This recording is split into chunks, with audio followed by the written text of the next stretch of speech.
नमस्कार, स्वागत है आपका केके न्यूज में। मैं हूं आपके साथ ममता यादव। शुरुआत करेंगे खबर से। खबर अमरोहा से, जहां चकबंदी कोर्ट के बाहर अधिवक्ताओं ने किसान को जमकर पीटा है, जिसका वीडियो सोशल मीडिया पर जमकर वायरल हो रहा। वहीं पीड़ित किसान ने मारपीट करने वाले के खिलाफ तहरीर दी है।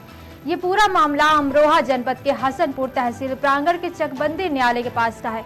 तहसील हसनपुर के निवासी पीड़ित किसान ने बताया कि मेरी मां के नाम कुछ जमीन का चकबंदी न्यायालय में मुकदमा चल रहा है और इसी के चलते मैंने एक अधिवक्ता का वकालतनामा मुकदमे में लगवा दिया। इसी बात पर गुस्सा आए दूसरे पक्ष के अधिवक्ता ने चकबंदी कोर्ट के बाहर ही अपने साथी अधिवक्ताओं के साथ मिलकर मारपीट की है। क्या नाम आपका? मेरा नाम शौकीन है। कहाँ पर रहने वाला है? आदमपुर का रहने वाला। क्या मामला? मारपीट का वीडियो वायरल हो रही है। मारपीट का मामला यह है, हमारी अम्मा के नाम 824 नंबर में चेक लगा हुआ है। पूरे खेत में उसमें आबादी है। मैं ऐसे हिसाब से यहाँ अपनी बात रख रहा था कि साहब मौका देख लो, मौका देखने के बाद अगर वहाँ गुंजाइश हो चक्की तो आप चेक लगा देना जैनब का। अब वकील ने, एक वकील वहाँ और बैठे थे हरि प्रकाश नाम के, उन्होंने मैंने कहा कि फाइल देख लो। उन्होंने देखा तो फाइल एक तरफा आदेश में चली गई। आदेश में जाने के बाद वकील साहब से मैंने कहा कि सर क्या करना है, तो बोले चाहे वकील बुला लो चाहे मैं लगा दूँगा वकालतनामा। मैंने वकालतनामा ला के वकील साहब को दे दिया। उन्होंने मेरे साइन करा करके, मेरी माँ टांग से लंगड़ी है, वो जा नहीं सकती मोटरसाइकिल पर, इसलिए मैंने ही साइन कर दिए थे उसमें। सारी पैरवी मैं ही कर रहा हूँ सारे मुकदमों में चकबंदी वालों में। अब वो उसने कहा कि ये इनकी अम्मा का वकालतनामा लगना चाहिए, तो मैं बोला अभी अम्मा को बुला रहा हूँ। जब बुलाने की बात आई तो वकील भड़क गया। भड़कने के बाद उसने कहा मुझसे बड़े प्यार से कि शौकीन इधर आओ यार, समझौते की बात करेंगे जरा। समझौते की बात कहने पर गेट पे आया, तब इन्होंने मुझसे पकड़ कर हाथ खींच लिया बाहर को। फिर उसके साथ एक वकील और था और अन्य आदमी थे, उन्होंने पकड़ के खींच कर मुझे लात घोंसे तो मारने पीटना शुरू कर दिया। पुलिस को तहरीर दिया आपने? तो पुलिस को हसनपुर में तहरीर दे दी है। क्या कार्रवाई हुई? कार्रवाई उन्होंने डॉक्टर मेरी करा दी है, मेडिकल करा दिया है और मेडिकल में मुझे जो है हम आगे लिए रहते हैं। वकील कौन थे? वकील यामीन है, चकोरी का रहने वाला है। क्या नाम आपका? खबर कौशाम्बी से है, जहां सटे हुए यमुना घाटों पर लगातार अवैध खनन की शिकायतें सुनने को मिल रही थी। साथ ही इन खदानों से लाल बजरी लादे हुए ओवरलोड वाहनों से जनपद की सड़कों और राजस्व का नुकसान हो रहा था। आपको बता दें कि अवैध खनन और ओवरलोडिंग पर बड़ी कार्रवाई करते हुए कौशाम्बी जिला प्रशासन ने 73 ओवरलोड वाहनों को सीज कर दिया है। वहीं एसपी कौशाम्बी ब्रजेश कुमार श्रीवास्तव ने बताया कि जिलाधिकारी के साथ मिलकर संयुक्त रूप से टीम बनाकर अवैध रूप से बालू खदान की जाँच की गई है। देखिए, कल मेरे और जिलाधिकारी के द्वारा संयुक्त टीम बना करके पूरे जनपद में जो ओवरलोड गाड़ियां चल रही थी उनके खिलाफ एक अभियान देर रात में चलाया गया था, जिसमें पूरे जिले में कुल 73 गाड़ियों को जो ओवरलोड थी उनको सीज किया गया है। हम लोग पूर्व में भी जहां खदान हो रही है और जहां अवैध खदान की शिकायत प्राप्त हो रही है उससे आकस्मिक रूप से छापेमारी की जा रही है और इस चीज को इंश्योर किया जा रहा है कि कहीं से अवैध खनन ना हो और बालू का अवैध परिवहन और जो ओवरलोड गाड़ियां चल रही जिससे हमारी सड़कों को नुकसान हो रहा है उनके खिलाफ हम लगातार कार्रवाई करते रहेंगे। ये अभियान सर एक दिन का था कि लगातार चलेगा? नहीं, ये अभियान लगातार चलेगा। पहले भी चला है, कल आकस्मिक रूप से किया गया तो हम लोगों को ज्यादा सफलता मिली और ये अभियान निरंतर जारी रहेगा। देखिए, कल में खबर कन्नौज से, जहां पुलिस अधीक्षक कुंवर अनुपम सिंह द्वारा थाना सौरी पर नवनिर्मित रिसेप्शन सेंटर व सीसीटीवी कंट्रोल रूम का उद्घाटन किया गया। बता दें कि रिसेप्शन व्यवस्था से थाने पर आने वाले शिकायतकर्ताओं के प्रार्थना पत्रों की त्वरित, पारदर्शी और गुणवत्तापूर्ण निस्तारण सुनिश्चित किया जाएगा। साथ ही 24 घंटे रिसेप्शन सेंटर पर हर समय महिला पुलिस कर्मी ड्यूटीरत रहेंगी। वहीं शिकायतकर्ताओं से 24 घंटे के अंदर उनकी समस्याओं के निस्तारण के संबंध में थाने के रिसेप्शन सेंटर द्वारा फोन कर फीडबैक लिया जाएगा। सर, ये किस तरह का था? थाना सौरी पर आज 2 विशेष व्यवस्थाएं बनाई गई हैं कानून व्यवस्था को सुदृढ़ रखने के लिए और जनता के लिए जन सुनवाई को बेहतर बनाने के लिए। पहला प्रोजेक्ट दूरदृष्टि केंद्र के नाम से है, जिसमें थाने पर ऐसी व्यवस्था बनाई गई है कि थाना क्षेत्र के महत्वपूर्ण तिराहे, चौराहे, कस्बे, बाजार और संवेदनशील स्थलों को सीसीटीवी कैमरों के माध्यम से थाने के कंट्रोल रूम पर सीधे 24 घंटे देखा जा सकेगा, ताकि किसी भी प्रकार की कोई समस्या उत्पन्न होने से पहले उसमें निगरानी रखी जा सके और चोरी जैसी घटनाओं पर लगाम लग सके। दूसरी व्यवस्था थाने पर रिसेप्शन की दी गई है। रिसेप्शन व्यवस्था के तहत 24 घंटे प्रशिक्षित महिला पुलिसकर्मी आम जन की सुनवाई के लिए मौजूद रहेगी और यह रिसेप्शन व्यवस्था तत्काल मौके पर संबंधित पुलिसकर्मी को भेजेगी और 24 घंटे के अंदर शिकायतकर्ता से फोन करके स्वयं फीडबैक भी लेगी कि आपकी समस्या का समाधान हो गया या नहीं हो गया। तो ये पूरा प्रयास है एक बेहतर पुलिस व्यवस्था और बेहतर जन सुनवाई को देने का। हम अपेक्षा करते हैं कि इससे जनता को काफी लाभ मिलेगा। आज दिनांक 16 खबर कासगंज से, जहां नींद की झपकी आने के कारण स्विफ्ट डिजायर कार पेड़ से टकरा गई। बता दें कि घटना में पिता सहित 2 बेटों की मौके पर ही मौत हो गई। साथ ही पत्नी व एक बेटे की हालत नाजुक बताई जा रही है। वहीं पुलिस ने मौके पर पहुंचकर घायलों को जिला अस्पताल पहुंचाया। आपको बता दें कि कार सवार का परिवार दिल्ली से कासगंज मोहल्ला नवाब आ रहा था। ये सारी घटना ढोलना कोतवाली क्षेत्र के नगला खंगार के पास की है। आज दिनांक 16/17 मई 2023 की रात्रि में थाना क्षेत्र ढोलना में लगभग 1 बजे सड़क के किनारे पेड़ से स्विफ्ट कार के टकरा जाने की दुर्घटना की जानकारी हुई। जो पूरी जानकारी मिली कि जफीर अहमद दिल्ली से कासगंज अपने परिवार के साथ आ रहे थे। इस दुर्घटना में उस समय 5 लोग घायल हुए। 5 में से 3 की मृत्यु हो गई है। जफीर अहमद की पत्नी और उनका एक बेटा वो भी गंभीर रूप से घायल है, जो वर्तमान में अलीगढ़ में मेडिकल कॉलेज में इलाजरत है। जानकारी मिलने के बाद सारी विधिक कार्रवाई अमल में लाई जा रही है। मृतकों का पंचायतनामा आदि की कार्रवाई प्रचलित है। परिजनों को सूचना मिल चुकी है। परिजनों को हॉस्पिटल पर भी पहुंचने की जानकारी है। खबर अमरोहा से है, जहां विकासखंड गंगेश्वरी क्षेत्र में पानी की टंकी का निर्माण किया जा रहा है, जिसमें एक घटिया सामग्री को लेकर ग्रामीण ने जोरदार प्रदर्शन करते हुए आरोप लगाया कि उत्तर प्रदेश सरकार ने हर घर जल के तहत गांव पानी की टंकी दी है, जिसके चलते सरासर टंकी के मकान में पीली ईंटों का व सफेद बालू एक तरफा रेत का उपयोग किया जा रहा है। इस मामले में ग्राम प्रधान ने बताया कि जल विभाग जेई और ठेकेदार पर घटिया सामग्री का आरोप लगाकर कार्रवाई करने की मांग की है।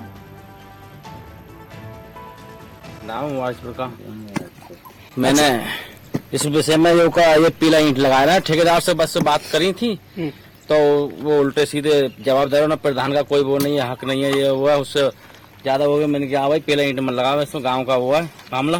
पीला ईंट किस में लग रही है? पीला ईंट टंकी में लग रही है, पानी वाली। टंकी कहाँ लगती है आपकी? ये ग्राम पंचायत मुआरसिर में। काय की टंकी है ये? पानी की। अच्छा, पीला ईंट लग रही है? पीला ईंट लग रही है। आपने इस विषय में कहा था किसी से? हाँ, कही ठेकेदार से कही, जैसे बात। अच्छा, जय साहब क्या कह रहे हैं? ठेकेदार साहब न करे, करेंगे संशोधन करेंगे। ये साहब हमें बिल्डिंग दिखाई दे रही है पीछे, तो इसमें आपको सरासर दिखाई दे रहा है पीला ईंट?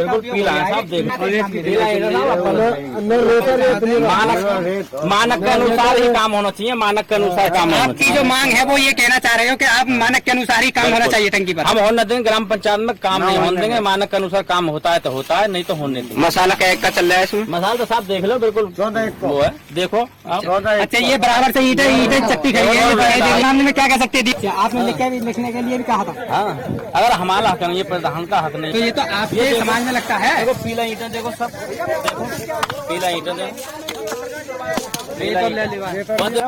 रेत से काम हो रहा है। रेत से काम है ये तमाम में रेत मिलो।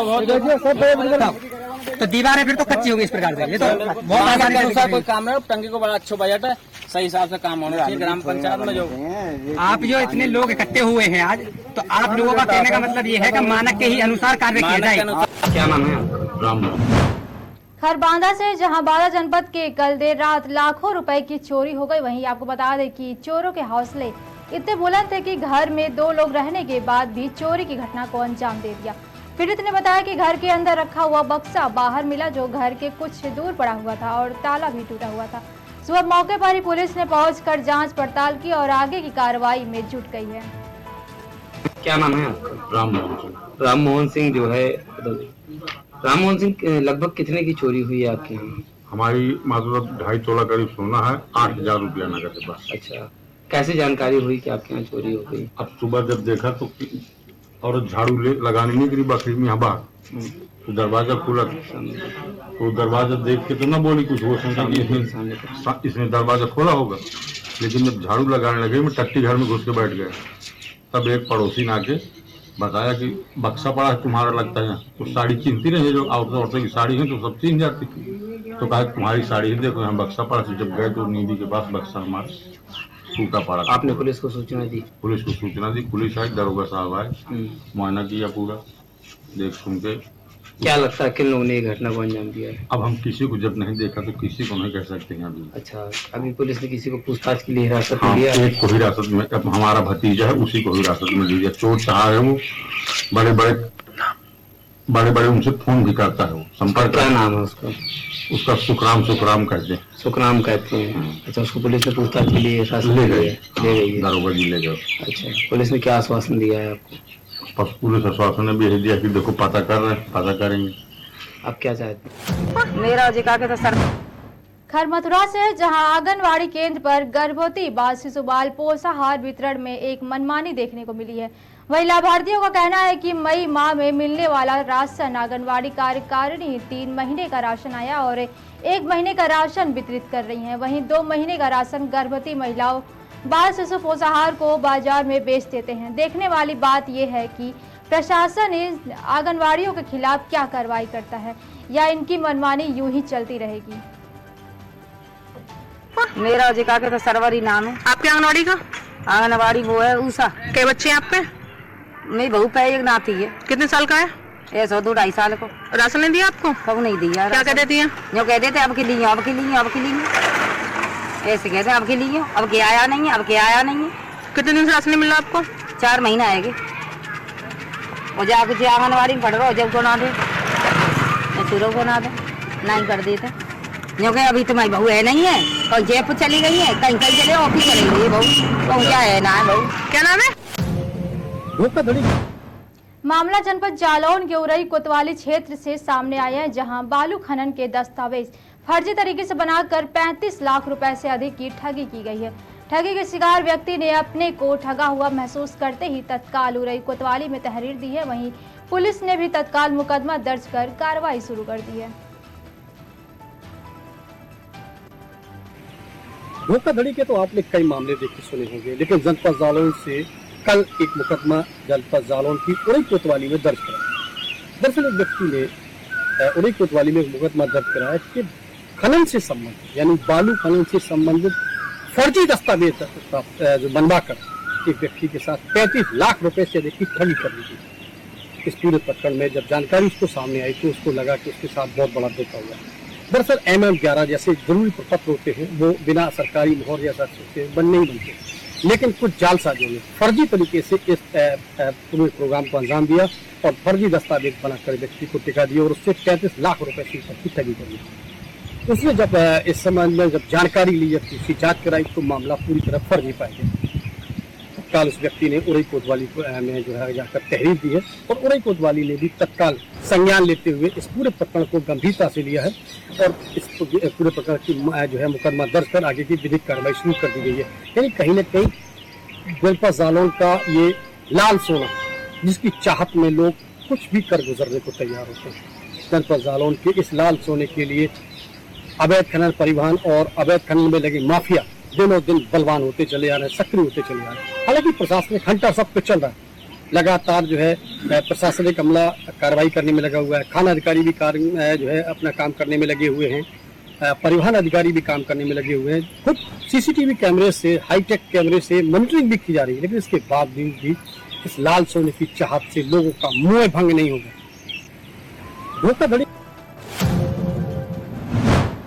खैर मथुरा से जहां वृंदावन में प्रेम मंदिर के पास ई रिक्शा वालों की मीटिंग हुई है, उसमें हिंदू महासभा के राष्ट्रीय कोषाध्यक्ष, जिला अध्यक्ष, जिला युवा अध्यक्ष, जिला महामंत्री, जिला सचिव आदि लोग मौके पर पहुंचे। वहीं हिंदू महासभा के पदाधिकारियों ने अधिकारियों से बात की और कहा कि यह गरीब रिक्शा वाले हैं, इन पर 5000 का जुर्माना ठीक नहीं है। अधिकारियों ने आश्वासन दिया कि कोई भी भ्रष्टाचार नहीं होगा और गरीब रिक्शा वालों के साथ अन्याय नहीं होगा।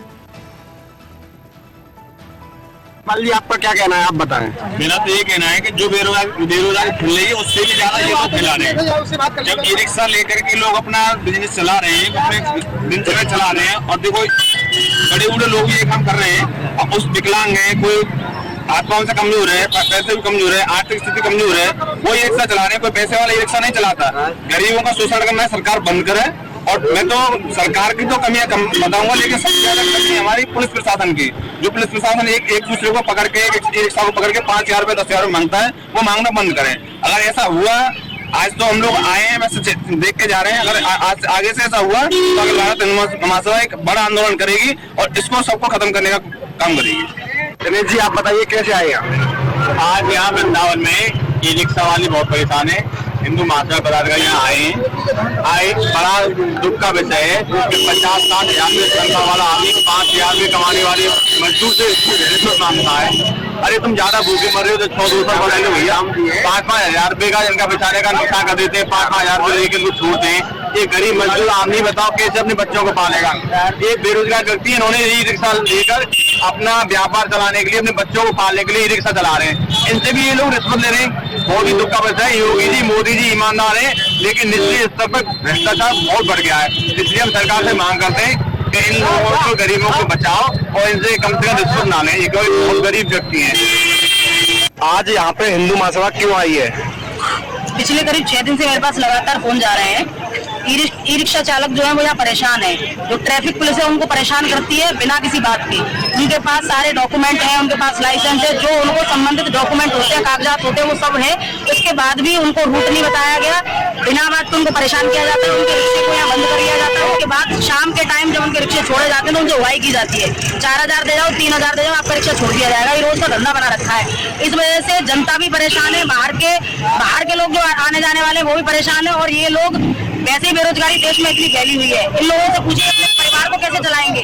कुछ लोग अपना EMI पे लेके रिक्शे को निकाल रहे हैं, वो EMI कैसे भरेंगे। कुछ लोग 500 रुपए रोज पे लेके आते चलाने के लिए, तो कैसे मालिक को 500 रुपए जाके पकड़ाएंगे। जो अपने परिवार को नहीं चला सकते ये लोग, कैसे अपनी व्यवस्था को ठीक करेंगे। हम लोग आज इकट्ठे हुए यहाँ पे इस वजह से कि ट्रैफिक पुलिस इनका एक नियम कायदा कानून बनाए और इस तरीके से परेशान करना बंद करे। अदरवाइज अखिल भारत हिंदू महासभा एक बड़ा आंदोलन करेगी। और हम यहाँ आए हैं, अभी हमारी बात SP ट्रैफिक से भी हुई है और TSI से भी हुई है। TSI साहब आ रहे हैं, बात करके देखते हैं इनकी समस्या का समाधान कराना है। नेताजी बताइए। खबर मथुरा से है, जहां उत्तर प्रदेश निकाय चुनावों की मतगणना संपन्न होने के बाद एक नया खुलासा सामने आया है, जिसमें छाता विधानसभा की चौमुहा नगर पंचायत से भाजपा प्रत्याशी को रिटर्निंग ऑफिसर में 485 वोटों से विजयी घोषित कर दिया गया था।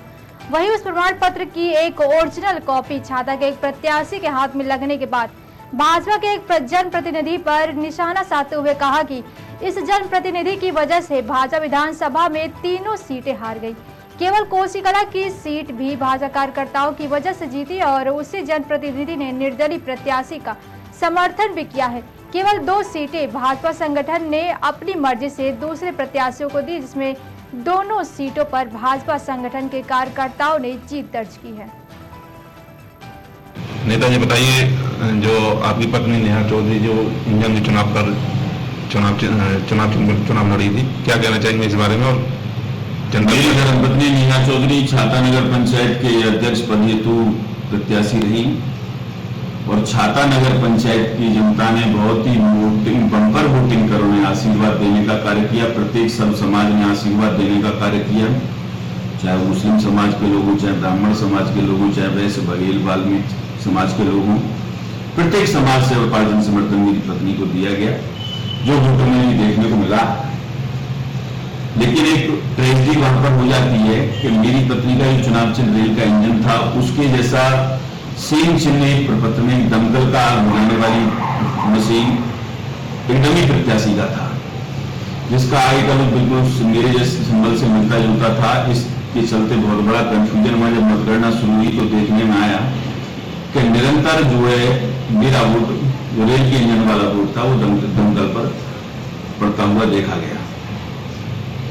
पहले ही राउंड में 100 वोट दमकल पर खराब हो जाते हैं और अंत की राउंड चलते चलते करीबन 517 वोट उस पर दमकल पर जो है रेल के इंजन जैसा दिखने वाले चिन्ह पर जाके खराब हो जाता है। जबकि मैं मात्र 401 वोटों से मैं चुनाव हारा, 400 करीब अंतर था और 517 वोट उस पर खराब हुआ। कैंसिल तो वोट और भी हुए, लेकिन जो कैंसिल है वो कैंसिल है। जो वोट मेरा वहां दमकल पर पड़ा उसकी वजह से मुझे टेक्निकल हार का सामना करना पड़ा, जिसका मेरे समर्थकों में भी अपार इसका खेद है, मुझे भी इसका काफी कष्ट हुआ। लेकिन जो प्यार और आशीर्वाद जनता ने दिए उसके लिए छाता की जनता वास्तव में बधाई और धन्यवाद की पात्र है। मैं बार बार छाता नगर की जनता को इस बात के लिए धन्यवाद देना चाहता हूं कि निर्दलीय प्रत्याशी होने के बाद भी प्रत्येक समाज से, अपने समाज से अलग भी इतना बड़ा बम्पर वोटिंग दिया कि करीबन 2000 वोट तो मुझे मेरी जाति से अलग दूसरी जाति उस छाता की जनता ने देने काम किया। छाता के इतिहास में एक रिकॉर्ड है, आज तक कोई प्रत्याशी कभी किसी पार्टी से उतना वोट दूसरे अपनी जाति से अलग दूसरे समाज से नहीं ला पाया। इसके लिए परिणाम जो भी रहे मैं छाता नगर की जनता को बहुत बहुत इसका धन्यवाद और आभार व्यक्त करता हूँ। अच्छा, शुरू से लेकर और आखिरी तक आप जो है दूसरे नंबर पर रहे और प्रपत्र में आप जो है तीसरे नंबर का कुछ ये भी विषय एक आया है। ये जब काउंटिंग होने के बाद में और सारा कुछ पूरा रिकॉर्ड है, एक साहब को एक फर्जी प्रपत्र, एक झूठा प्रपत्र हेरा फेरी करके एक जारी किया जाता है कोई काउंटिंग से संबंधित। उसमें मैं भी देखता हूँ उसमें मेरे वोटों का हेरा फेरी किया गया। मेरा जो वोट था 2294 को लगभग किसी और व्यक्ति के नाम पर, और उसको कम करके उसमें दर्शा दिया गया है और दूसरे व्यक्ति के किसी के एक वोट को बढ़ा करके पोजीशनों में हेरा फेरी करने की स्थिति दिखाई गई है। असल में ये विषय मैं पूरी तरह से स्पष्ट आपके सामने कर देना चाहता हूं कि हम अकेले तो काउंटिंग किए हैं, इन लोगों ने सामदाम दंड भेद के द्वारा एक हेरा फेरी कराने की बात पहले से ही कही थी, तो वो लोग ये चुनाव में तो उसको नहीं करा पाए, पूरी मतगणना में उसको नहीं करा पाए, क्योंकि टेक्निकली हम पहले ही उसमें जो उस पर हमारा वोट इतना खराब हो गया था कि उनका रास्ता में सुगम रहे दिखाई दे रहा था। इन्होंने मतगणना खत्म होने के बाद एक 38 का एक प्रपत्र इसमें जरूर हेरा फेरी करने का काम किया है, जिसमें मेरे वोट को काट के किसी एक दूसरे प्रत्याशी के लिए चढ़ाया गया और इस तरह से इन्होंने पोजीशनों को बदलने का कार्य किया। जबकि छाता नगर की जनता, समस्त मतगणना एजेंट, समस्त पोलिंग अधिकारी सबके दिमाग में ये स्पष्ट है कि नेहा चौधरी और लक्ष्मी देवी के बीच में बहुत करीबी पूरे चुनाव में फाइट रहा है, तो लास्ट मोमेंट पे कैसे चेंज हो जाएगा। और इन सब सारे मतगणना एजेंटों के पास में रिकॉर्ड है। मैं दावा कर रहा हूं कि जिस प्रपत्र को जारी करके हेराफेरी करने का प्रयास करके ये लोग फर्जी करके दिखाना चाहते हैं, किसी भी प्रत्याशी के मतगणना एजेंटों का डाटा मिला लीजिए, अगर इस प्रपत्र से मिल जाए तो मैं राजनीतिक में छोड़ दूंगा या वो लोग छोड़ दें। जिन लोगों ने दरअसल में 2015 से चुनाव लड़ा तो इन लोगों ने तभी टिकट में भी एक फर्जी नाम जारी किया। ये गिरोह केवल झूठ के नाम पर राजनीति करना चाहता है, हेराफेरी करके जनता को गुमराह करना चाहता है और इसी तरह की हेराफेरियां करके कुछ दर्शाना हो चाह रहा है। जबकि छाता नगर की सारी जनता, क्योंकि वहां तो करीबन 100 एजेंट जो रहते हैं, उन सबके दरमियान में पूरा विषय है किसका फाइट रहा है, किसको जनता ने कितना वोट दिया। निसंदेह मेरे को जनता ने 2800 से ऊपर वोट देने का काम किया और 2695 लक्ष्मी ऐसे हुई जिसको हम स्वीकार करते हैं, क्योंकि टेक्निकली वो वोट मेरे साथ में जोड़ा नहीं जा सकता। वास्तव में भले ही मेरा वोट रहा हो और बाई हेराफेरी ये झूठ है और इस मतगणना किसी मतगणना एजेंट से आप मिला लीजिए। झूठा प्रपत्र इसलिए लोगों ने जारी किया है क्योंकि भाजपा से मेरा टिकट काटा गया था। अब ये बोल रहे हैं भाजपा प्रत्याशी कोई दिखाई नहीं दे रहा, उसका कोई वोट ही नहीं, तो उल्टे सीधे झूठे नाम से वोट चढ़ा करके उसकी पोजीशन दिखाना चाहते हैं मन की ना ऐसा भी इतने नंबर पे तो आई गए, इतनी वोट तो ले ही आया हो। ये केवल एक हेराफेरी का परिणाम है। अपार प्यार और आशीर्वाद छाता नगर की जनता नेहा चौधरी ने काम किया है, वो सब सच्चाई सबके सामने। एक कागज के टुकड़े पर कोई झूठ सच लिखने से कोई सच्चाई परिवर्तित नहीं हो जाएगी। सब प्रत्याशी के पास रिकॉर्ड है, आप मिलाइए। दूसरा, और यही नहीं, इन्होंने एक और कारनामा आज मेरे सुनने में आया है कि गड़बड़ी कराने में इन लोगों ने विपक्षी अन्य दलों के प्रत्याशियों के साथ में, निर्दलीय के साथ में नहीं कराई। चोमा में तो इन लोगों ने खेला भाजपा के प्रत्याशी के साथ कर दिया है कि भाजपा से एक निर्दलीय प्रत्याशी चुनाव जीत करके और हमारे क्षेत्र के एक बड़े नेता को जाके माला पहरा रहे हैं। अब सब लोग सरप्राइज में थे कि नेताजी ने भाजपा में लड़ा तो भाजपा वाले को ये दूसरा प्रत्याशी को माला पहना रहा है इनको। आज वो लॉजिक निकल के मेरे सामने आया है, मैंने देखा, मुझे पता लगा कि एक फाइनल राउंड में ये बिहारी लाल हैं, आप यहां देख सकते हो, चोमा से प्रत्याशी इनको दिखाया गया। 485 मतों से भाजपा प्रत्याशी विजय हुए। रिटर्निंग ऑफिसर नगर पंचायत चोमा अध्यक्ष, तो रिटर्निंग ऑफिसर चोमा नगर पंचायत के इस पे साइन करे बैठे हैं। 485 मतों से विजय हुआ है और फिर भी ये हार गया, दूसरा जीत गया, वो जाके नेताजी को माला पहना रहा है।